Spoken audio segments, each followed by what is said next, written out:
Met donderen en bliksem en de regenmeters vieren wordt de spotten op en zuiver als de enige manier om de juiste koers te varen met de wind in onze rug. Gericht met volle teugen door het veld nog nooit terug. Een hoedje voor het eerste, wees heel goed voorbereid. Hou het hoofd maar boven water in de turbulente tijd. Straks gaat het gebeuren, dan eens en dan goed meer. De hemel breekt pas op en dan gaat het hier tekeer.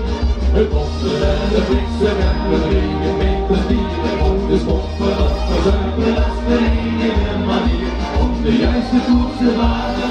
De wind in onze rug, geniet met volle teugen, want je bent toch ook de